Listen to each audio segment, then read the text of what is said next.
Raccordement d'un interrupteur double allumage. Alors, pourquoi double allumage? Parce qu'ici on a l'appareillage, on a un demi-interrupteur, donc pour commander une lampe, et on a un autre demi-interrupteur.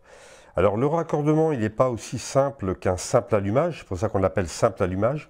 Pourquoi? Parce qu'un simple allumage, c'est juste une phase qui arrive dans le plot L de l'interrupteur, et on choisit soit le plot 1 ou le plot 2 pour aller alimenter la lampe. Là, sur ce modèle de double allumage, c'est un peu plus compliqué. Alors on va, justement, pour que ce soit plus clair pour vous, retourner l'interrupteur pour avoir accès aux bornes de raccordement. Alors qu'est-ce qu'on voit? On voit qu'on a 1, 2, 3, 4, 5, 6 plots de raccordement. Et là, vous voyez, je vais me rapprocher un petit peu de la caméra, mais vous voyez ici, vous avez un petit schéma. Et ce petit schéma-là, il faut le suivre. Ou si vous ne voulez pas suivre ce petit schéma, vous pouvez vous reporter à la notice qui est livrée avec l'emballage. Alors, pour ce modèle, donc, on voit qu'ici, on a le plot L, et ici, on a un autre plot L. Alors, au préalable, j'ai bien repéré mes fils. Alors ici, le fil rouge, d'une manière générale, on sait que c'est la phase, donc la phase qui arrive ici. Et ici, on a deux couleurs différentes. Pourquoi deux couleurs différentes? C'est pour dissocier les deux lampes. Alors on a donc une alimentation de lampe en blanc et une autre alimentation de lampe en orange.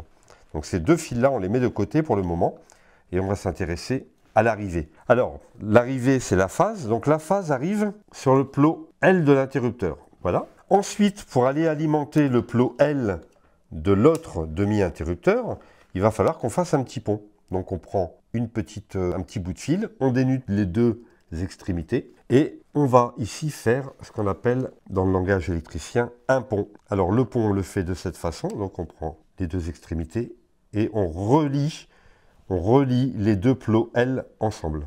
Voilà. Ensuite, qu'est-ce qu'on a? On a plot 1, plot 2 qui correspond à cette commande-là et on a plot 1 et plot 2 de l'autre manette pour le deuxième interrupteur. Alors, généralement, que ce soit un fournisseur, un constructeur ou un autre, on prend toujours le plot. De manière à ce que, quand on allume la lumière avec une poussée vers le bas et pas une poussée vers le haut. On allume toujours la lumière en poussant la manette vers le bas. Donc, pour avoir le contact qui se fait entre le L et le contact, il faut prendre le plot numéro 1. Alors, ici, je regarde, j'ai plot numéro 1 ici. Donc, là, ici, j'ai alimenté mon interrupteur avec le blanc, et l'autre demi-interrupteur, pareil sur le plot 1. Voilà.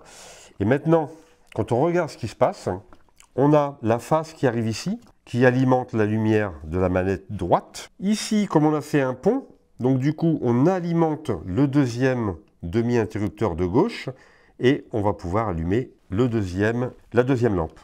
Donc voilà comment on câble un double allumage. Alors attention, hein, quand on dénude les câbles, toujours faire attention que l'isolant du fil vienne ici à fleur du plot de raccordement. Pareil pour le reste de l'installation. On vérifie toujours. Bon là ça tient bien, les fils tiennent bien, donc c'est super. Et puis là on va pouvoir ici refermer le tout. Hein. On prend donc là ici les vis, hop, voilà. Et ici on a deux coups de tournevis à donner.